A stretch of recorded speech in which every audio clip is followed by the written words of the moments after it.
Big boss हा reality show प्रेक्षकांसाठी मोठ्या पसंतीचा विषय ठरतो. कारण की बिग बॉस मराठी असेल, हिंदी असेल, तामिळ असेल, तेलुगू असेल, बिग बॉस OTT असेल.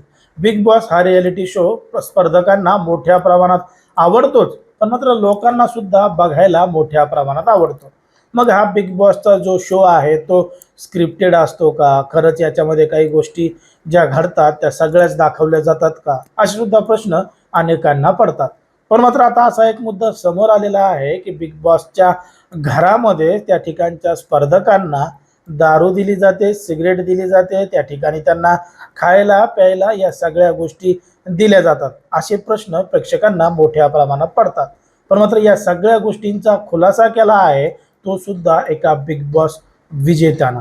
आता ती नेमकं काय म्हणतीये, कशा पद्धतीनं म्हणतीये, खरंच बिग बॉसमध्ये अशा पद्धतीचे काही प्रकार घडतात का, हेच आपलं सविस्तर या व्हिडिओमध्ये बघायचं आहे.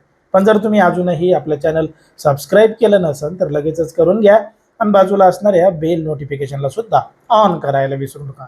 आता बिग बॉसबद्दल अनेकांना उत्सुकता असते की हा शो स्क्रिप्टेड आहे का, त्याच्यामध्ये स्पर्धकांना असं खेळा, तसं खेळा, असं करा, तसं करा, सांगितलेलं असतं का, याची उत्सुकता अनेकांना लागलेली असते. पण मात्र बिग बॉस OTTची जी पहिली विजेता आहे दिव्या अग्रवाल, हिनं आता या संपूर्ण गोष्टीवर मोठा खुलासा केला आहे. कारण की एका मुलाखतीमध्ये, एका पॉडकास्टमध्ये तिला समोरच्या अँकरकडून काही प्रश्न विचारण्यात आले होते, तेव्हा तिनं तिची बेधडकपणे उत्तरं सुद्धा दिलेली आहेत. तिला सगळ्यात पहिला प्रश्न विचारण्यात आला होता की बिग बॉस हा शो स्क्रिप्टेड असतो का? त्याच्यावर तिचं म्हणणं आलं की बिग बॉस हा शो स्क्रिप्टेड नसतो. त्या ठिकाणी जे घडतं तेच दाखवलं जातं, पण काही गोष्टी कट-छाट करून दाखवल्या जातात. जसं घडतं तसं त्या ठिकाणी दाखवलं जात नाही. दुसरा प्रश्न त्या ठिकाणी तिला असा होता की बिग बॉसच्या घरामध्ये स्पर्धकाला सिगरेट ओढायला दिल्या जातात का?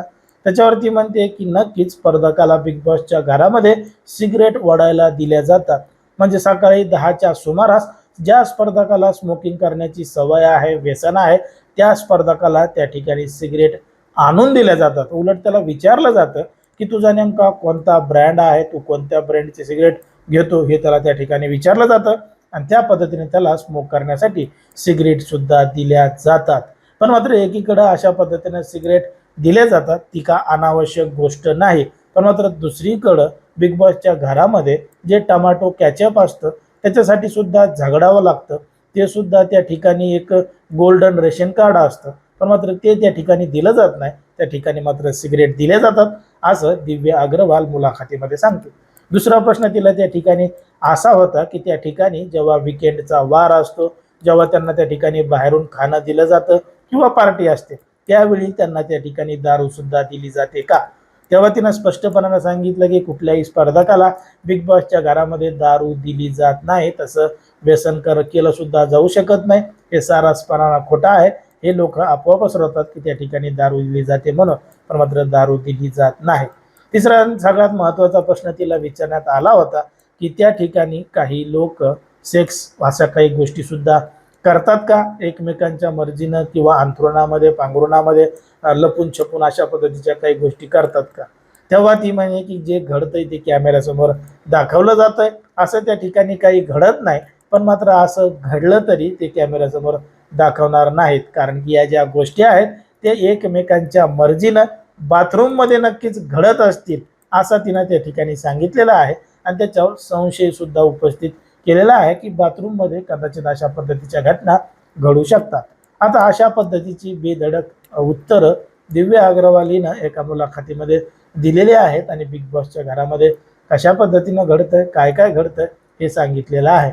आता तिच्या म्हणण्यानुसार हा सगळा प्रकार बिग बॉसच्या घरामध्ये घडतो, पण एक प्रेक्षक म्हणून खरंच अशाच पद्धतीनं घडत असेल का? त्याच्या पाठीमागे इतर काही कारणं असतील किंवा जे घडतंय ते दाखवलं जात नाही. तुम्हाला काय वाटतं ते तुम्ही अगदी स्पष्टपणे कमेंटमध्ये सांगा. आणि अशाच पद्धतीचे नवनवीन व्हिडिओ पाहण्यासाठी आपल्या चॅनलला लगेच सबस्क्राईब करायला सुद्धा विसरू नका.